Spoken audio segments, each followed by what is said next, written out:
오늘 이 새벽에 하나님께서 우리에게 주시는 하나님 말씀은 시편 69편 1절에서 18절까지 말씀입니다.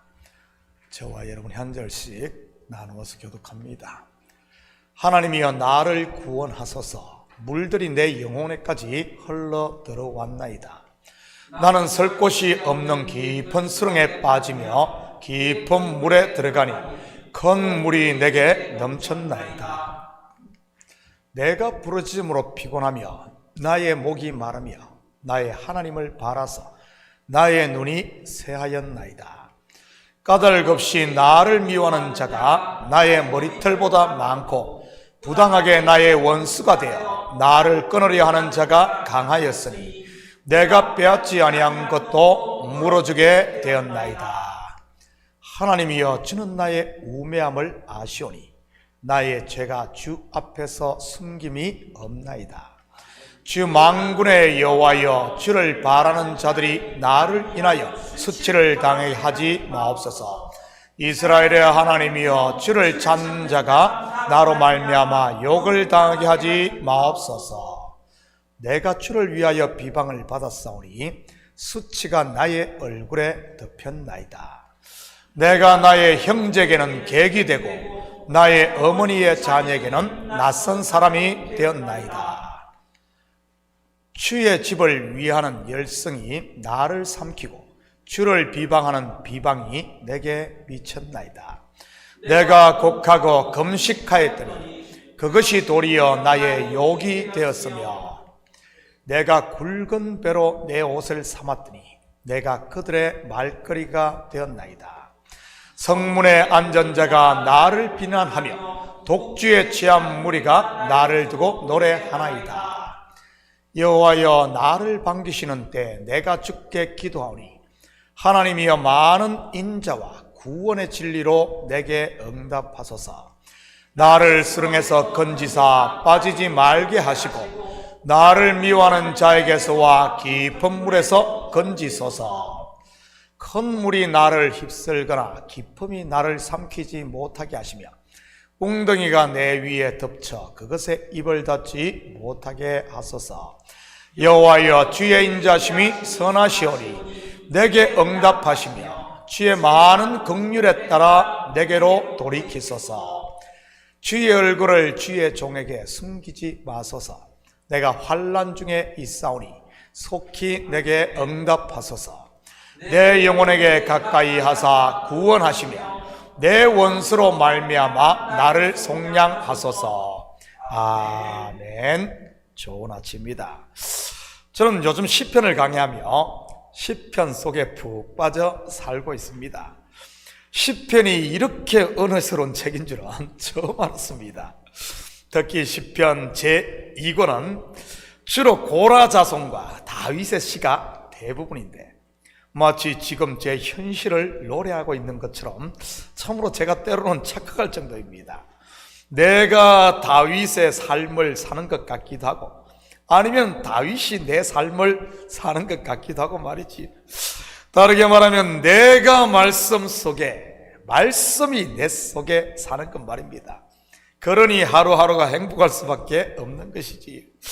그래서 저는 요즘 우리 오직 오늘 하루만 생각하고 하루만 살고 있습니다. 내일은 하나님께 맡기고 말입니다. 아침에 눈을 뜨면 새로운 하루가 시작되고 밤에 잠자리에 들면 하루가 마감되고 말입니다. 그러다 보니 얼마나 삶이 가볍고 쉬운지 모릅니다. 오늘 일만 처리하면 되니 말이지. 저는 우리 식구들에게도 이 삶을 한번 권해봅니다. 괜히 이것저것 걱정거리 무겁게 지고 살지 마시고요. 가까운 우리 펜실베니아 주립대학에서 사람의 걱정에 대한 연구를 했는데 사람들이 하는 걱정의 79%는 실제로 일어나지 않고 16%는 미리 준비하면 대처할 수 있다고 합니다. 그러면 결국 걱정이 현실이 될 확률은 겨우 5%인데 이 5%는 대부분 천재지변이나 갑자기 일어나는 일이기 때문에 사람의 힘으로는 막기 힘든 일이라는 이런 결과가 나왔습니다. 이것은 무엇을 말하는 것이겠습니까? 걱정은 말 그대로 걱정에 불과하다는 말입니다. 그리고 세계적인 작가이자 라이프 코치인 어니 젤렌스키는 모르고 사는 즐거움이라는 책에서 걱정에 대해 이렇게 말하고 있습니다. 우리가 하는 걱정의 40%는 현실에서 절대 일어나지 않는 일이고 30%는 이미 일어난 일이며, 그리고 걱정의 22%는 아주 사소한 것이다. 또한 걱정의 4%는 우리 힘으로 어쩔 수 없는 것이며 겨우 4%만이 우리가 바꿀 수 있는 것이다. 걱정이 많으신 분 있습니까? 괜히 쓸데없는 무거운 짐 이제는 그만 주님 앞에 내려놓으시고 오늘을 충실하게 살 수 있기를 축복합니다. 시편이 짐을 가볍게 하는 내려놓음의 책인 것이고요. 본시는 시편 22편과 함께 대표적인 메시아에 대한 예언을 담고 있는 시입니다. 순환당하는 메시아 말이지요. 둘 다 저자가 다윗인데 다윗이 당한 고난, 결국 예수 그리스도의 십자가 순환을 예표했던 것입니다. 그리고 주님이 지신 십자가는 그의 제자된 우리들이 져야 할 또 다른 십자가를 보여주는 것이기도 하고요. 바로 나를 부인하고 내려놓는 것 말입니다. 나라는 이 옛사람 곧 육신의 생각들 말이지. 그런 면에서 보면 다윗이 당한 고난은 예수를 믿는 성도들이 겪게 될 박해나 환난을 말하고 있다고 볼 수도 있는 겁니다. 저도 지금 그 반열에 서 있고요. 그렇다면 어떤 고난들이 우리를 기다리고 있고 어떻게 극복할 것인지 본시를 통해 한번 공부해 보도록 하겠습니다. 4절입니다. 까닭없이 나를 미워하는 자가 나의 머리털보다 많고 부당하게 나의 원수가 되어 나를 끊으려 하는 자가 강하였으니 내가 빼앗지 아니한 것도 물어주게 되었나이다. 여러분, 왜 세상이 예수 믿는 사람들을 미워합니까? 이유가 없는 겁니다. 다시 말해 그냥 미운 겁니다. 예수 믿는 사람으로 인해 자기의 죄가 드러나니 말이지. 왜 바리새인들과 서기관들 그리고 유대인들이 예수님을 미워했습니까? 까닭이 없는 겁니다. 다윗도 마찬가지였고요. 사울 왕이 왜 그렇게 다윗을 미워하며 죽이려고 했습니까? 자기 속에서 일어난 시기와 질투로 인해 그냥 미운 겁니다. 물론 이것저것 이유는 많이 갖다 붙였습니다.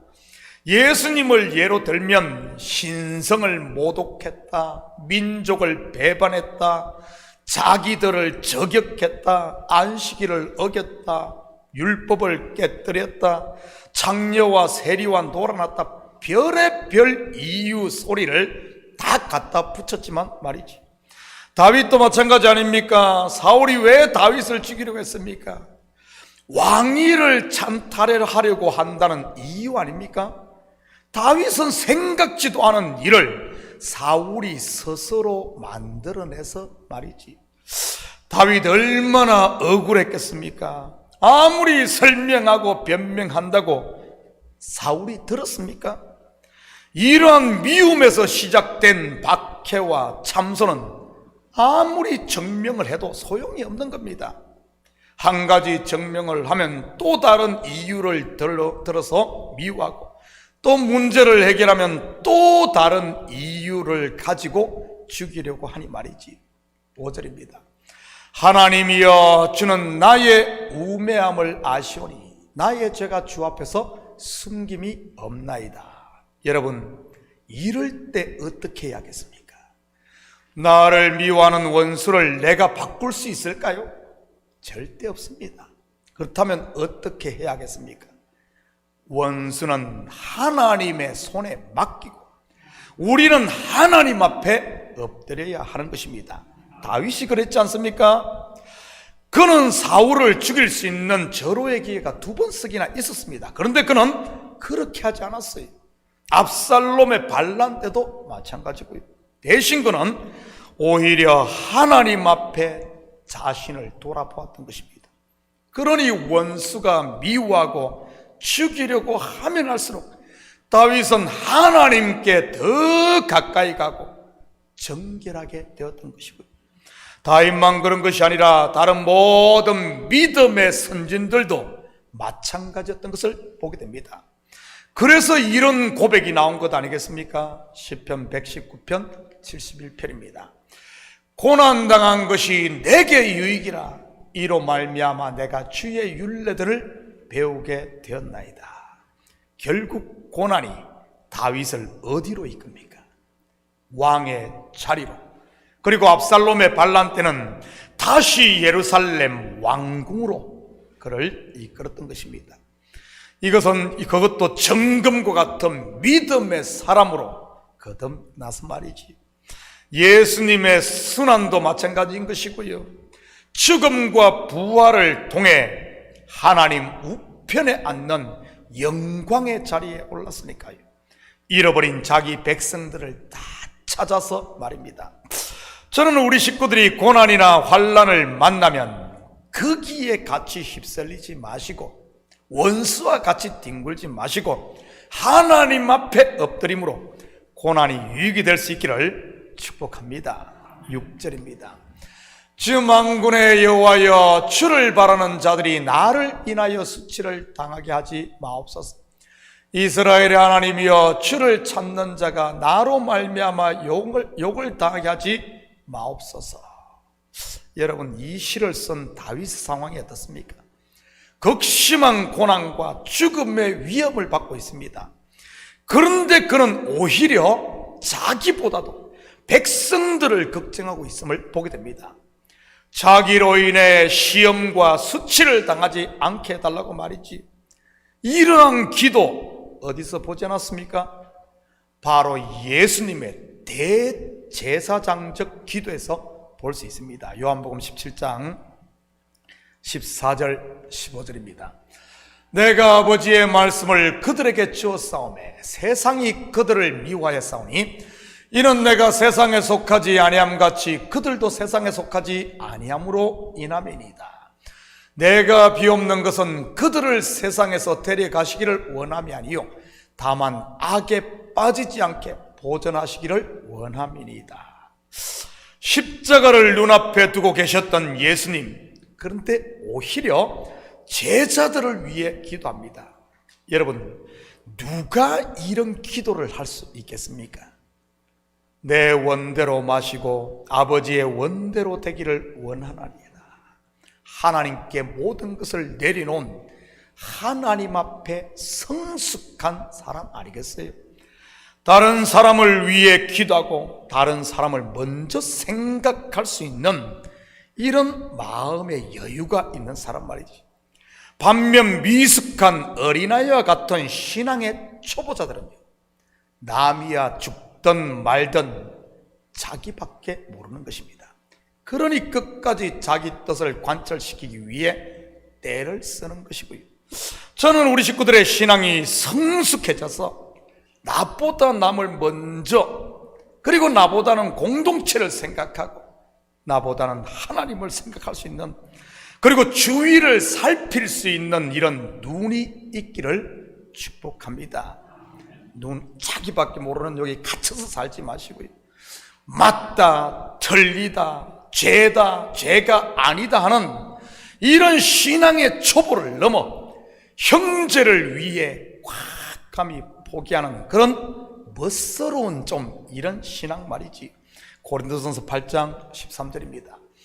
그러므로 만일 음식이 내 형제를 실족하게 한다면 나는 영원히 고기를 먹지 아니하여 내 형제를 실족하지 않게 하리라. 여러분, 이게 어른 아닙니까? 어른. 10절에서 12절입니다. 내가 곡하고 금식하였더니 그것이 도리어 나의 욕이 되었으며 내가 굵은 배로 내 옷을 삼았더니 내가 그들의 말거리가 되었나이다. 성문에 앉은 자가 나를 비난하며 독주에 취한 무리가 나를 두고 노래하나이다. 무슨 말입니까? 사삭 끈끈 터집을 잡는다는 말입니다. 금식을 하니 금식한다고 문제를 삼고, 회개를 하니 그봐 죄를 지었잖아, 죄를 지었으니 회개하는 것 아니겠어? 라고 말하고 다니고, 있지도 않은 말을 지어내 나쁜 소문을 퍼뜨리고 다니니 애들까지 비방을 한다는 그런 말입니다. 그러니 미치고 환장할 노릇인 것인지, 압살롬의 반란을 피해 피난길에 올랐을 때 사울의 종이었던 시므이가 다윗을 그렇게 저주했던 것 아닙니까? 예수님께서도 같은 비난을 당했던 것이고요. 술을 즐기고 죄인과 세리 그리고 장녀들의 친구라는 소리를 들었지 않습니까? 여러분, 바리새인들과 서기관들이 간음 중에 잡힌 여성을 예수님께 데려온 이유가 뭐죠? 올무를 놓아 예수님을 책잡기 위해서였습니다. 모세의 율법대로 돌로 치라고 하면 사랑이 없다고 책을 잡고, 반대로 용서해 주라고 하면 율법을 어겼다고 문제를 삼기 위해서 말이지.